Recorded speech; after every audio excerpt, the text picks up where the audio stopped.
Welcome to the recovery. Oh, wrong one. Welcome to. Okay, you ready? Ready. 5, 4, 3. Welcome to the Sippi Girls podcast. Sippi Girls is about the adventures of outdoor sorority sisters, encouraging women in Mississippi to push their limits.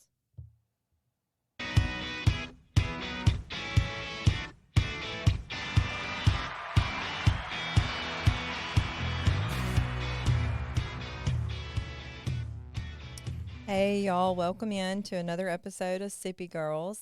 I'm so excited. We have our very first guest. I didn't know I was a get first. Yeah. Oh, I feel really excited about that. Thank you. Well, I've heard a lot of really great things, and I truly enjoyed listening to the podcast you did with Recovery Lab. Thank you. I appreciate that. I've enjoyed the several YouTube videos that I've watched of you, and then all the comments that I read that said, she's so badass, you know. God, Ashley's amazing. Oh, I appreciate it. I think that it's easier to look from the outside looking in, you know. Well, you are what you know. I don't know. Don't be too humble. You've got a fan base for sure, and I see why. I totally see why. But yeah, I'm happy to be here. I did a recovery podcast with Recovery Lab recently, talking about recovery, what that means for me, because I was an adolescent when I got into some stuff, and I been sober and in recovery for about 6 years now, almost 7, and now I love working with adolescents. They're my favorite. I do peer support with them, and I'm doing a camp now called Seek Intensives, SEK, and it's where kids, I don't know, have you ever heard of intensives before? No, I haven't. Okay, so it's kind of big in mental health, because instead of, you know, this person needs so much help, they're going to, you know, they're at the level where they need to go to inpatient, right? It's more of they need a boost. So for us, we're taking kids that have had significant life changes, like a divorce or a loss in their family, or they're suffering from depression or anxiety, or just simply don't know who they are right now, which is a lot of kids. But I think kids like me, especially, I felt that really hard. And so we take kids out to Camp Tanglewood in the middle of Lawrence, Mississippi. Do you know that area? I haven't heard of that. Okay, yeah. Well, I know where Lawrence is. Oh, you have? Country. Okay. Yeah. Oh, yeah. The country. Yes, it's beautiful. It's like Yellowstone out there. Like, I kind of felt like Beth, except Beth is not a camp counselor, you know? Yeah. It's really cool. They have a huge lake. They've got areas for shooting or archery. We didn't do shooting because, you know, it wouldn't really be on brand for us. But we get to take them out there and also teach them skills. So teach them experientials like the ropes courses, where they can build trust with their teammates, where I'm sure that it really helps just being in the outdoors. Yes. And so in many that kids beautiful say that. country. Yes. Which is something I didn't realize for so long, because I've been in, you know, I'm coming on your podcast, but I am a city girl at heart. Where did you grow up? I grew up in Montgomery, Alabama. Okay. Yeah. Which there are definitely some country folk there, but not really, not like here. Not on Mississippi's level. No, not at all. Not at all. Because it's like everyone hunts here. When did you come to Mississippi? Good question. Like 4 to 5 years ago. Yeah. So you grew up in Alabama? I did, yes. Grew up there, moved to D.C. for a while, got even more city, and then I, believe it or not, chose to move here. And I can believe it, because I'll say this, with what I do, I get to travel a lot. Yeah. And Louisiana is like a different country. I know it's just a 3-hour drive where I hunt gators, but it's just like stepping out of the car is so completely different. There's the Spanish moss hanging down. It's just completely different. But when we've been in other parts of the country, it's like you step out and you know you're somewhere different. And in Mississippi, Yeah. there's just that, it's just home for me. Yes. So I love it. Well, and it feels like it's home for me now because Good. my family says, you know, you're either going to be small fish in a big pond or big fish in a small pond. And I definitely prefer the latter. Like, I know everyone I need to know. A dentist, my best friend's friend is a whatever, you know, a lawyer, I don't know. It's just, it's easy to get connected here, or at least it was for me. Maybe that's because I have No, I family. think that Mississippi is the hospitality state for a reason. Definitely. Yeah. There's just a lot of good people. And not only that, but I find in Mississippi that we have a lot of people that are very eager to help our peers. Mm-hmm. We really are. Yes. And I mean, I feel like a lot of people I know are doing some kind of charity on their, you know, on their extra time. I think that's the wrong word, but on their spare time, like some kind of give back or something of that nature. I think that for me, anyways, it's so easy for me to get people involved in the outdoors because of how much it helped me. Mm-hmm. Yeah. So when did you start hunting, or like what was your first experience? You'll appreciate this, actually. I grew up in Jackson, Mississippi. Okay. I moved to small town Florence, Mississippi in middle school, and I was just really trying to find my way. I didn't have hunting land like everybody else did. My dad didn't hunt growing up, but my dad was in the Navy and was an avid gun collector. So I grew up with guns, and we'd go out to the target range and shoot and things like that, but I'd never been deer hunting. So I went, of course, you know, after high school and all, but I didn't have the passion for the outdoors then. I didn't know what it was that was going to make me happy, but I didn't think that the patience of having to sit out there and just watch overloaded me to where I never tried it. Right. The thought of having to sit there and be still and just watch for other things that you had no control over. Yeah. It was an odd concept to me, but going out there, it changed my life. Yeah. I was a single mom with 2 kids, and it was just a really hard time in my life. I'd met my husband that I'm married to now, and we were just trying to figure it out. We're raising 2 kids. I'm very young. We have a 14-year age difference, and I suffered a miscarriage. So there was a lot of things going on with my body, even, you know, just hormones that were adding to a lot of it. And I didn't have an outlet. I had no way of expressing that grief or anxiety and emotions of what all that meant to me, because I was a mother of 2 children. I knew what it felt like to have that love. I knew what it meant to be pregnant. I knew that it meant I was growing a life. I knew what it meant to be a mom and that love and the feeling. So I was grieving what I know we weren't going to have, you know. And I think that my husband not understanding that it was a really hard time for us. And he said, one day I was sitting there and I was eating a bowl of Lucky Charms. And I was sitting at the kitchen table, and he said, you know, I don't know the last time that I saw you smile, let alone laugh. And it broke my heart, because I sat back and I realized I don't know when the last time, I don't know either. I couldn't answer the question. Mm-hmm. And I didn't have anything to go and do that I could be like, okay, look, nobody called me for 4 hours. I need an outlet. I didn't know what that even meant or what to do. So we went out there and hunted. And we had the coolest experience. And I just remember it being just days on end, and being so thankful for every experience. We were sitting there one time, and I just remember being, you know, going to the doctor and dealing with all those things that came with that part of the process. And when I was out there in the woods, I experienced a peace like I had never felt before. Like nothing else mattered. I knew that it just felt like where I was supposed to be. Yeah. And it was like an overwhelming feeling of like sitting down in who I was and being like, okay, this is something that I could do, because I could really equivalate anything to hunting that I could with my life. Like, if you go out there and just expect that you're going to kill a deer or whatever that you're hunting, it's just, you can't have that attitude, and you can't have that attitude with life at all. You know, like, okay, well, I'm going to do this, this, and that.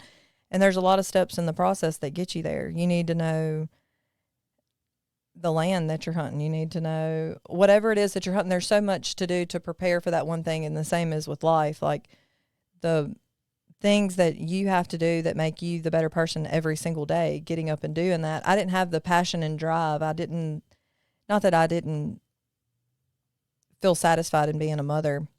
It was the mundane things of, okay, well, everybody's going to still need laundry done every day. Everybody's going to still need their dishes washed. And so when I'd go out there and hunting, it's like I was really able to sit with myself in silence and learn about myself. Yeah. You know, learn that, okay, well, if you think that you have to go this far into the woods to get that deer and you're carrying a climber and it's 30 degrees, you better have your hand warmers. And not only that, but once you get in there and get climbed up that tree, you got to be able to get back down.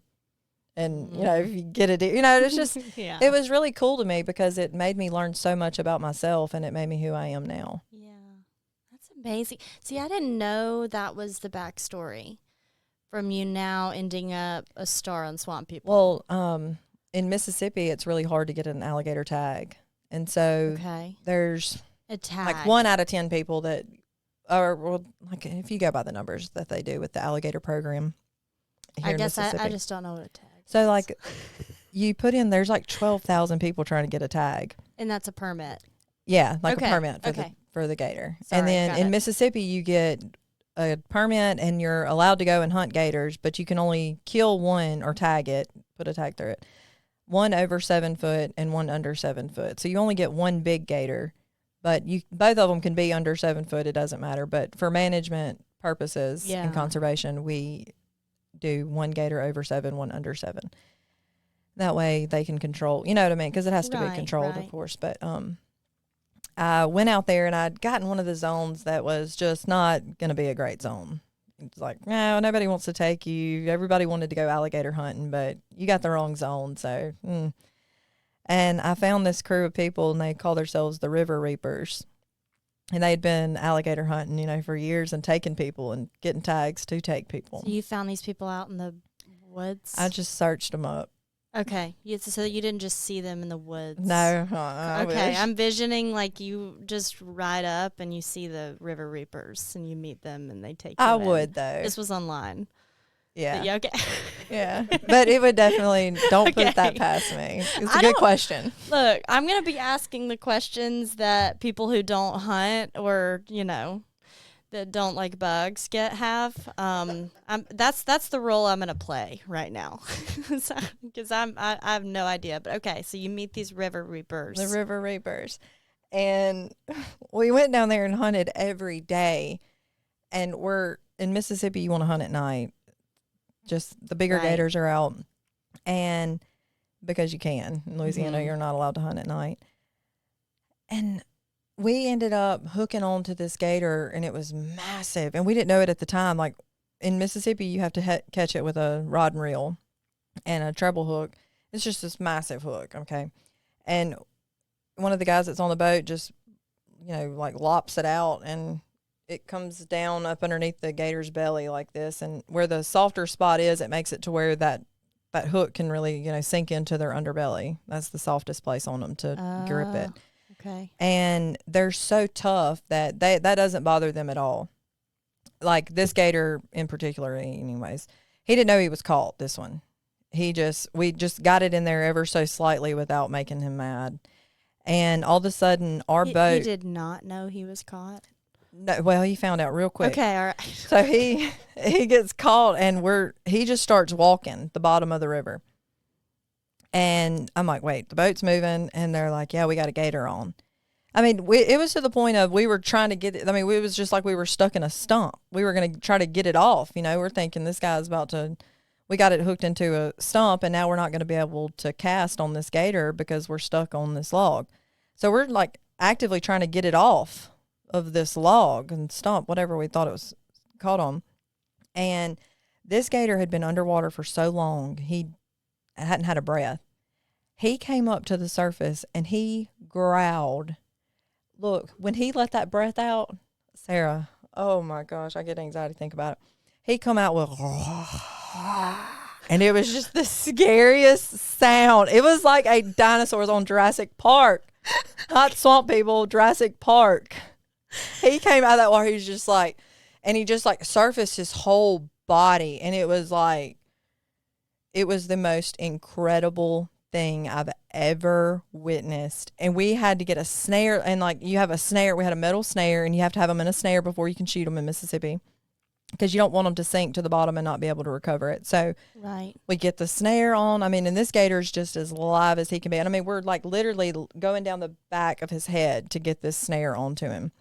We finally get a bunch of hand lines in him, and once he realized that he was caught, he rolled and rolled and rolled into the side of that boat to where he couldn't move and go anymore because we had him with all the slack, and he was just Right. up onto the side of the boat, and we were just all sitting there in amazement, like, this is And it's a dinosaur. nighttime. Yes, And it's night. This is horror movie Pitch level. black. Are there horror movies about alligators? If not, we're leaving right now and going and producing one. Right. Right. I shouldn't have said that on here. Yeah. Oh my But God. I don't know how he didn't get away, but what he was doing was there was a bunch of islands down there in the marsh where there was a lot of hogs. And Okay. so he just had his free range of all the food he wanted. His jowls were huge. He could have ate you in one bite. So he's living the best life. Best. Did you take that life? Yes. Yeah. Okay. And I remember he had his arm wrapped and wrapped and wrapped. And you never want to do that, because if you don't have slack, that gator is going to be stronger than you on his bad days. So my dad had wrapped the thing around there, and we're like, no, don't do that. Don't do that. You're going to lose your arm, or that gator's going to or the gator's going to pull your arm off. And my dad said, and I quote, well, the son of a is going to have to, because I'm not losing Ashley's gator. And he got my gator, and we pulled him into the boat, and Oh. he was massive. I mean, his head couldn't have even fit in this chair, just huge. And he's That is sitting so on my end sweet. table, and I got to take a picture laying across the back of it, and I had on a shirt that said Proud Hunter. And that picture got back to the producers, and they were like, hey, we would love for you to come down and alligator hunt, which I was already hunting and everything anyways. They just wanted to follow me around. Is this how we get to Swamp People? Yeah. Oh my God. Okay. And Okay. so I was able to, that was just what opened up the opportunity for alligator hunting. And it was like, okay, this is something that I'm good at. I can do Yeah. this. And Yeah. so it's really been an awesome experience. I'm on there with a guy named Ronnie for the first 4 years. And then last year, Ronnie got a bunch of extra tags that needed to be filled. So we needed 2 boats for our tags. And there were also 350 tags extra to be won on who had the biggest average. So we had a lot to prove, and we really wanted those tags. Mr. Troy ended up winning those. But hopefully we'll be able to get all our tags filled this year. Wow. We have gator hunting coming up on the 30th this year Okay. down in Louisiana, and Mississippi's season opens Friday at noon. This Friday at noon. Yep. So I a have lot plans. of gators coming up. Too bad I'm busy. Oh, I know. You just hate that, right? That's that. Okay. So why? Okay. I don't know if this will be a comfortable question for you, but why do you think you're good at that? What about this that's more enticing or better for you than deer hunting or something else? I think it's that everybody else is scared to do it, Okay. and it's not something that is expected. Yeah. I like that it's a surprise element, and it's like, it felt like that's what I've trained my whole life to do or be, you know, like my dad taught me at an early age how to shoot. My brother's an Army Ranger, and I've outshot him my entire life. So it just felt like, okay, that's what I'm good at doing. Yeah. I also feel like, I mean, people will tell me that, they enjoy being around me or talking to me, but sometimes there's always that second guessing of, did I say the right thing? Or, was that offensive or Yeah. did I hurt her feelings? Or, I just analyze each minute of it. And in the outdoors and in nature, you don't have to do that. Mm-hmm. You're kind of like, there's not the betrayal with humans, Mm-hmm. like it's different. It's like, animals, especially an alligator, you expect the aggressiveness from, but then it's like the humans that really shock me. Yeah. That's the hard part. I think that's what makes me good at it, because I don't have to work with people. Yeah. Yeah. Well, that makes sense. I get it. I could take it personal when my cat doesn't, say hi to me or something. So, but I definitely. Are you a cat person? No, I'm a dog person. Yeah, me too. My cat and I just have an agreement. We don't talk to each other. And I feed him sometimes. I'm just kidding. Yeah. But yeah, I think I'm a people person. So like I even put that on animals sometimes. I'm like, we did equine therapy at my rehab, and now I'm really into it. And they gave me a rope and the horse was attached to the rope that they gave me. And I went out to the field and told them my life story. Yeah. Well, they're the And- only ones that listen. Yes, but then they don't. Then they are interested in something else. It's like, wait, did you hear what I just said? What? And then you tell them, like, did you hear what I just said? Yeah. Yeah, exactly. I'm like, I don't know. I still took that personally. So I feel like there's a reverse between us where you're like not going to take things personally from an animal, and I'm just might be learning that. Well, I still. think it's because even with the animals, like, I'm a hunter, but I love animals. Mm-hmm. They're so sweet, and they're just trying to get through. Just give them some food, a safe place, a warm bed. That's me. Yeah. Yeah. It's cool. Pets, though. You're talking about pets, not Oh, no, I'm animals. talking about animals in the wild. My pets are so spoiled and brats. Oh, they're such brats. I've got 3 dogs, a deer, chickens. You have deer? Well, we have deer that come up back behind the house. Okay, and they're your pets now. Yeah, so and now they're having their little babies, so they have their little spots back there. A hunter So with cute. pet deer. I love deer. I'm never killing Do another people know deer. this? Don't they come in your house? Doesn't No, the- they just come up behind it. I thought I saw a picture of them in your house. No, Okay. I wish. I would try to, but they won't do it. Oh I'll my just, like, God. Please, here's my pile of corn. Come eat it out of my hand. Do they? No. Okay. They're That like doesn't always looking offend over their you. shoulder for a rifle. You're not like offended by that they didn't come to you. No, because she does most of the time. I mean, she will, but she knows she's safe there too. Like, I would be so upset if somebody were to shoot a deer over there. Yeah. I would take it personally. Yeah. Well, I wouldn't want to mess with you. So, I mean, if you drop your address right now, I don't think anyone's coming. I think the reverse is going to happen. Good. Yeah. That's what I'll do, is scare everybody off. Yeah. I mean, Arr. you're oh no. Let me run. That's great. You look very harmless right now. Very beautiful woman. But in the video that I saw of you not Which one wearing did you gloves, watch? Oh, okay, I gosh. flipped around, but I saw one with this guy who kept calling you princess. Hated that, but anyways, was it princess? Cinderella. Cinderella, yes. And you did not have gloves on. Well, on that boat particularly, whatever you do, like if it's your boat, you're shooting. You're the shooter. The other Right, person has to right. grab the line. And so on that particular day, Ronnie needed some help with a limb that had fallen over where we were trying to get through for some new tags. So Mr. Troy and Ronnie swapped helpers, and I didn't have gloves. And Okay, so you would have used them. oh, I would have loved to have them. I cried washing my hair that night. I was just, well, I didn't cry really, but I was just like, man, I probably still have scars from that. It just ran the skin right off with him. Right off. I saw it. You And just then see skin flying and then everywhere. you stopped calling you Cinderella because you got the gator after your hands were like See, it's fenced always off. the afterthought of the blisters on my hands that I think about, Right. in the moment, I'm just like, I got to do whatever I got to do to get this gator in Yes. the boat. The adrenaline. Yeah. Yeah. Have you always been have you always been more fight than flight? Oh, yeah. Yeah. In my older age, I'll flight, but Yeah. what are you? I don't know. I feel like I'm more like at this point in my life, I think I used to be fight, and then that caused me to do like not good things. So I think I'm more freeze, honestly. And yeah. It's crazy how long sometimes things take to like hit your brain. Like, what do you do? Yeah. I've been doing this cold plunge. You're talking my language? Yes. Continue. Okay. So, I saw the video.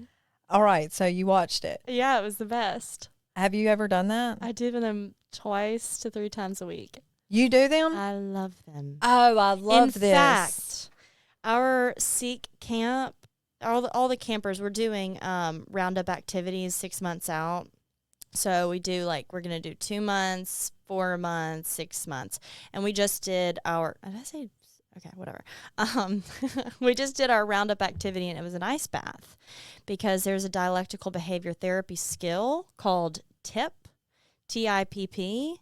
And one of them stands for basically cold water emergence. Emergency. Yeah, literally though, because when you're having severe flare-ups of anxiety, changing the temperature, whether that's hot or cold, it can really reset you. It's like the cold for me right now. I just started doing these. Yeah. How many have you done? I just saw the I've one only video. done, okay, I did the one and then I've only done another one. Okay, yeah. No, I've done it this is 3 times now. Yeah, don't sell yourself short. 3 times. Well, it was like, because I can get out and run straight to the sun. Right. It's like something about that though. So I got to get over that because it's going to be wintertime at some point and I'm not going to have that comfort of getting to go to the sun. Yeah. Do you jump out and go straight to the sun, or do you just get out calm, cool, and collected?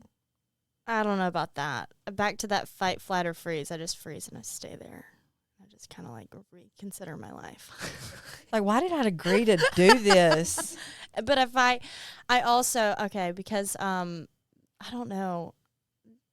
There's a thing about feeling like I'm going to die that's really cool when I don't die, because I feel like I'm about to die in the ice bath. Yeah. And then I'm standing there God, I'm alive. I'm really good. I fell into the water one time with an 11-foot gator on the line and freezing cold water? No, not freezing just water. cold. Thank God. I don't know if I had a look, no, it's still scary. There's a gator. Okay.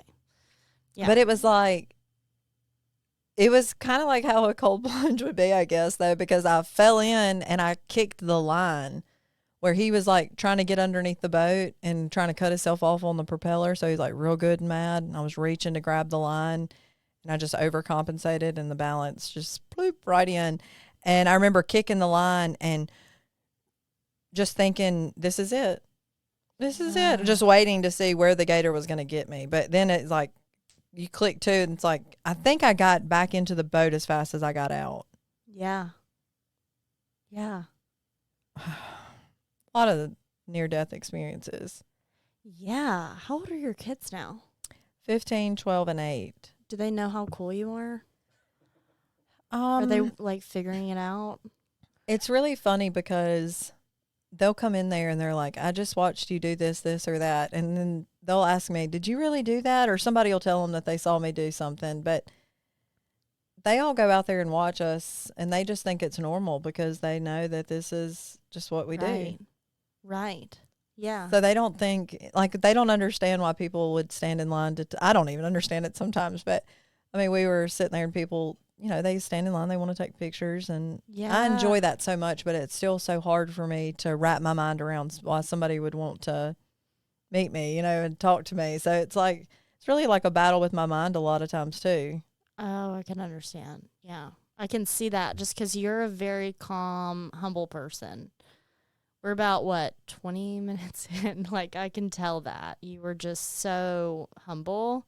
And that it's probably dangerous because then it's going to make people more obsessed with you. Oh, really? Yeah. It's like that One Direction song. You don't know you're beautiful. I love those you songs. know? That one. Yeah. Yeah. Yeah, that checks out. So I have an issue with hunting dead animals and stuff, and we're not going there, don't worry. Like you have an issue with like hunting or dead animal, the whole. No. We're not going there at all. Okay. Okay, let me rephrase. Something happens in my body when I see a dead animal, and I'm wondering if you have this or did have this. Okay. For the record, I love hunting. My family's hunters, so Yeah. I didn't want to go there. But literally, I will hype myself up to shoot. And I've been deer hunting, and I've been tried to do dove. I'm gonna say I tried to do these things. I didn't always come out successful. But like, literally, when I'm about to pull that trigger, or I see a dead animal or something, there is like a sensation that shoots through my body, like disgust. Did you have this? Because it happens you described that crocodile, and I was like, oh my God, I can't keep my composure. Well, I'll say this. It was a lot easier with the alligators because they're actively trying to bite you too. You know, they're like biting the boat. They're doing all they can to, like, if they could murder. I mean, like looking at them and seeing in their eyes that they would kill me changed a lot. Yeah. But I understand that question because I do feel sympathy, and I do, while I'm hunting, I don't go out there with just the intention of, I either need meat or I need time to myself. But either way, it's going to be a good experience because there's a reason why I need to be out there. Right. And so a lot of the times it's just that was either way, it's going to be a successful hunt for me because a lot of times it's just me getting out there and spending time with just myself, and it's allowing that time. And a lot of it is watching the deer and watching, you know, how they move around, you know, like it's interesting to watch them grow and grow their families, but it's also very important to their health and herd that they're managed in a safe way. And so I typically, when I have ever felt that way, I'm always very thankful that I'm able to make a fast, quick kill, take ethical shots every chance you get. It's not worth making an unethical shot just at a chance of maybe getting it. And as long as you do all the things in your power to make sure that it's healthy and ethical, then the way that the world, like that nature would take them is so much different. I mean, they would just get overpopulated. They're already super nasty diseases, and you know, the other animals in population out there trying to thrive need the management too. Yes. The other little animals and, you know, raccoons and things like that. So it's for the whole ecosystem. But I do have to remind myself of that sometimes. It's not just like cold-hearted killing out there, you know. Yeah. And I think that a lot of hunters typically feel that other people think that when, you know, from being a hunter, you know, being in the outdoors, that most of the time outdoors people are more compassionate people than anybody you'll ever meet in the world. Right. That's like, so my grandfather is a bow hunter, and he learned from Pope and Young group. Essentially it's an organization. Yeah. You know it? Oh, yeah. Oh, great. Then I don't have to explain it. Absolutely. Yeah. Your grandfather started that? No, he was, he's in it. Oh, okay. And his name is Billy Ellis. Shout out. He's probably in bed right now. But he has killed all over the world. He's got 26 animals in his house right now as we speak. He loves the Native American culture, and he taught us, you know, when we were kids, and he's taught mostly his kids that, you know, we use every part of the animal. Right. We're very blessed for this. This is the way that it is, but it's there are significant reasons behind it, like you were touching on. That's so important. It is. It really is. And it's like, I understand both sides. I totally get it. Killing animals, it's hard to understand. Yeah. But I've grown up around it, you know, and so I do have a different perspective on it. And I just don't know what this, like, I don't know if I'm not exposed to it enough, if I'm not, but I want to learn more. I want to learn how to shoot better because those unethical shots, that's all I know. You know, You would enjoy It's not probably good. just going out to the range and shooting. Yes. Because it is really fun. Just like shooting is a sport to me. Mm-hmm. And you don't even have to be shooting. It's just like Definitely. powerful. Definitely is. Yeah. Something was waving. Oh, sorry. I thought it was a question or something. Okay. But yeah, I shot one deer, and he, thank goodness I was with my uncle because I didn't get it right. I don't know where it got shot, but it started walking away, and at that point I was losing feeling in my legs. I can't Finish him. finish him. Oh, I can't do it. It was that time, and then I think a duck or something. Well, see, that is another reason why we created this foundation, because for young women to get involved in the outdoors, unless they have someone like you had taking you out there and explaining to you the importance of respecting the culture, it's a lot different. Yeah. It really does have to do with how you are introduced into the outdoors. Yeah. Because it matters who you learn from. And if they're not respectful of every aspect of the outdoors, it makes you not be the same way either. Right. And I'm thankful that I had all the right people and I think that gives me good favor with the universe and the animals too. It's just about doing the right thing and putting back in what you expect from the world, Right. Right. Yeah. And I feel like I have a lot of friends from the north, and of course, their outdoors are a lot of, it's not like Mississippi outdoors, like long roads with no houses that you're going to see. And so they don't really understand it. And I can understand not being from it. You'd have a really hard time getting why, getting that not all hunters are like what you see on TV or the police stories that come out. Where they're in trouble for doing something horrific. But most of the hunters I know have this same belief, this Pope and Young mentality too, where they're like, we're using the whole thing, we're appreciative of it, and I'm all with this. Yeah, see, I'm like halfway there. I just need to know that I can shoot at where I'm aiming for, because if not, it's horrible. Yeah. It's so bad. Yeah. I'm more of that. We'll have to get you out there and do some shooting. Please help me. We'll do it. Yes. It'll be fun. I'll be along with the adrenaline part.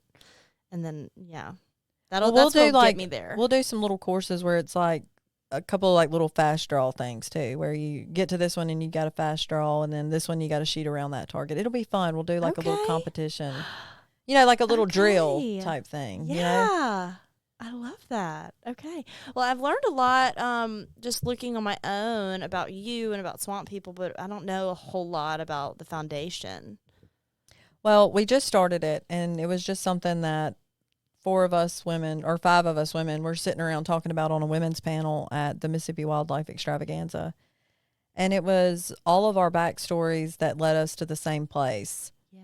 We all enjoy the outdoors. We all enjoy giving back to the community, but also having our place, having our group of people that we can interact with and, like our tribe. Our group. And it's also about getting women into the outdoors that wouldn't have an opportunity otherwise.